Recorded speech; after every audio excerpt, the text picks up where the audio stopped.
And I'm going to talk to you about pressure, resistance, and flow.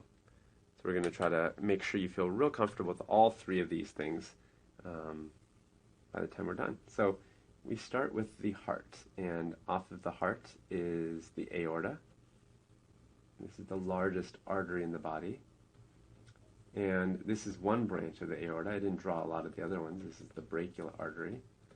And the blood is flowing from the aorta into the brachial artery. And let's say that the blood is trying to make its way out to a fingertip, for example. So on its way out there, it makes its way to an arteriole. And the blood continues flowing, and it goes into a capillary bed. And the vessels are too small to draw, so I just kind of do that thing.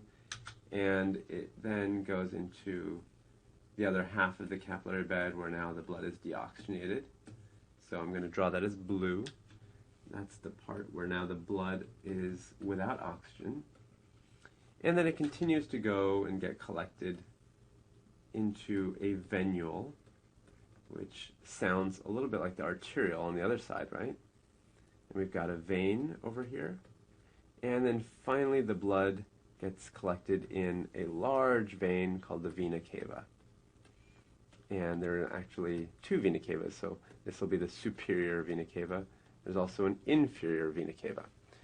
And the blood flow through this half is, as you would guess, kind of continues to go around.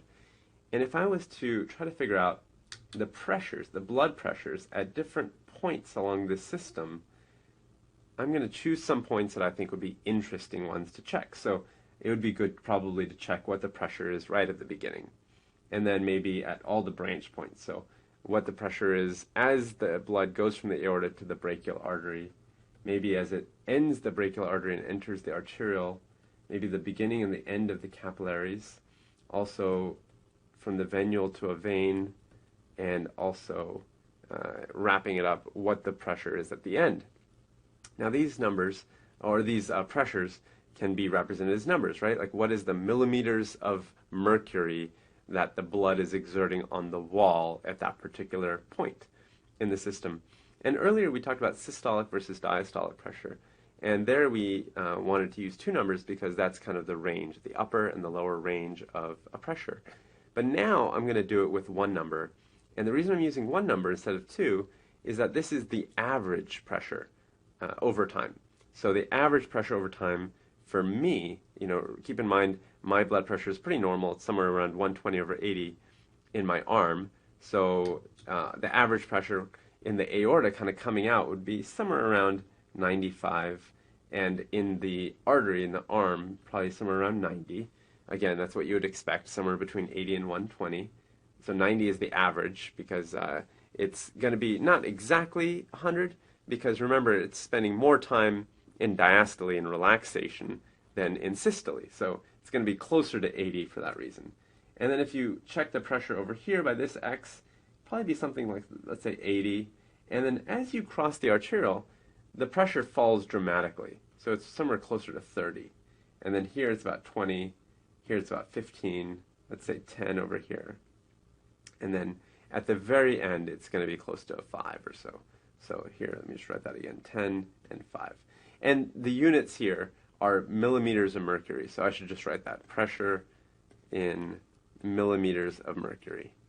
That's the units that we're talking about. So the pressure falls dramatically, right? So from 95 all the way to 5. And the heart is a pump, so it's going to instill a lot of pressure in that blood again and pump it around, and that's what keeps the blood flowing in one direction.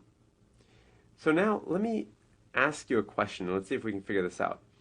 Let's see if we can figure out what the resistance is in all of the vessels in our body combined.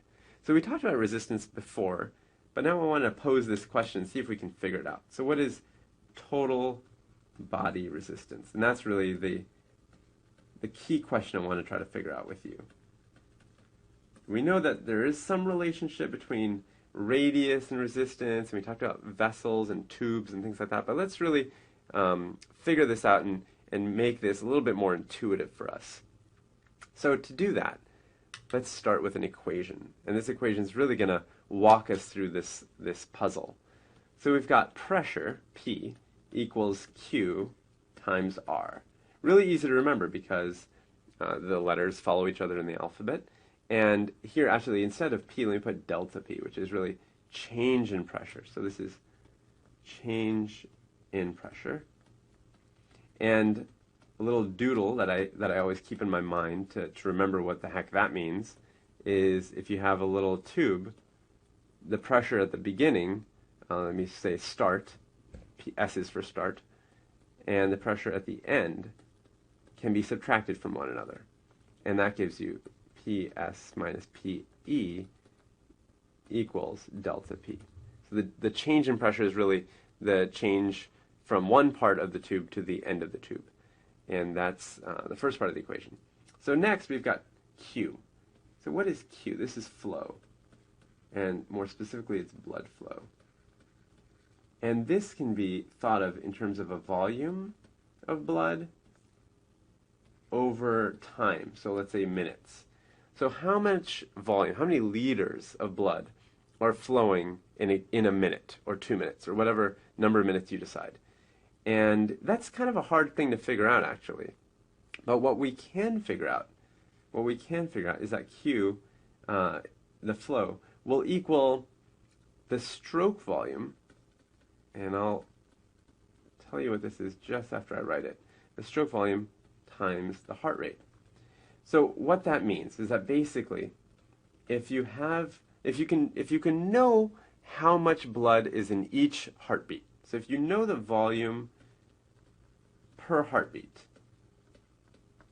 and if you know how many beats there are per minute, then you can actually figure out the volume per minute, right? Because the beats would just cancel each other out. And it just turns out, it happens to be, that I'm about 70 kilos.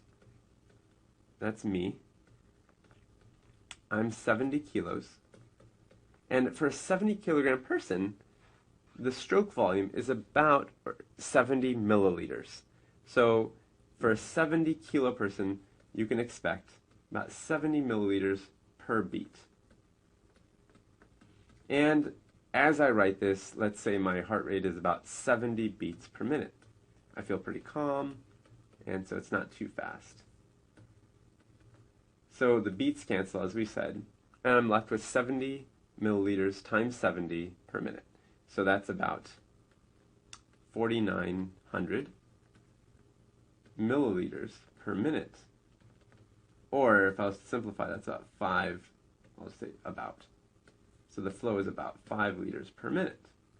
Okay, so I figured out the blood flow, and that was simply because I happen to know my weight, and my weight tells me the stroke volume. And I know that there's a change in pressure. We got to figure that out soon. And lastly, this last thing over here is resistance. And I'm just going to, I know I've said it before, I just want to point out to you again that resistance is going to be proportional to 1 over r to the 4th. And so just remember that this is an important issue. R is radius, and that's the radius of the vessel. So let's figure out this equation and let's figure out the variables in this equation and how it's going to help us solve the question I asked you. What is the total body resistance? Okay, so if I have to figure out total body resistance, let me clear out the board. I've got, let's say, the heart over here. I like to do the heart in red. And it's pumping blood out my aorta, right? So blood is going out of the aorta. And then it's going and branching here, let's say. And then it's going to branch some more, and it's going to branch some more, and you can see where this is going.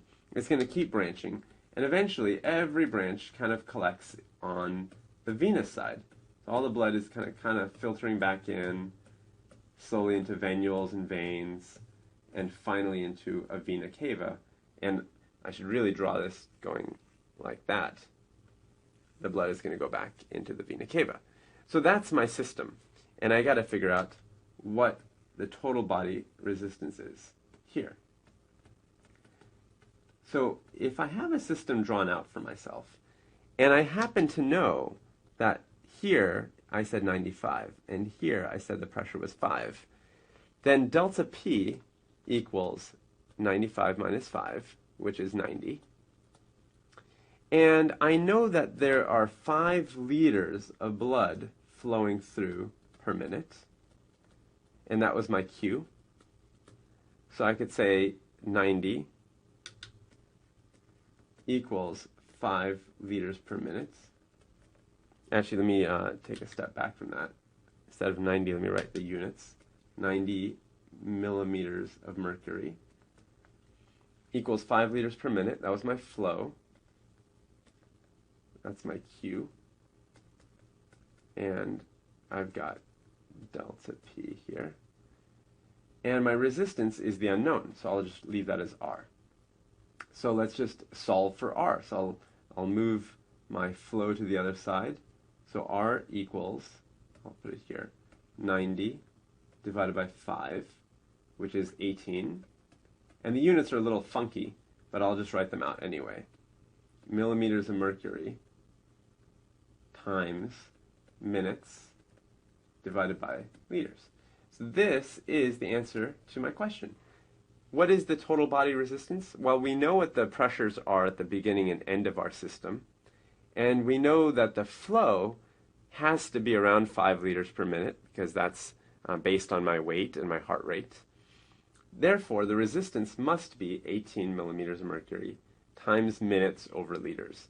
Whatever that set of units means to you, it's kind of an abstract thing, but basically I want to demonstrate to you that this powerful equation helps us solve for what would otherwise be kind of a tricky problem to figure out.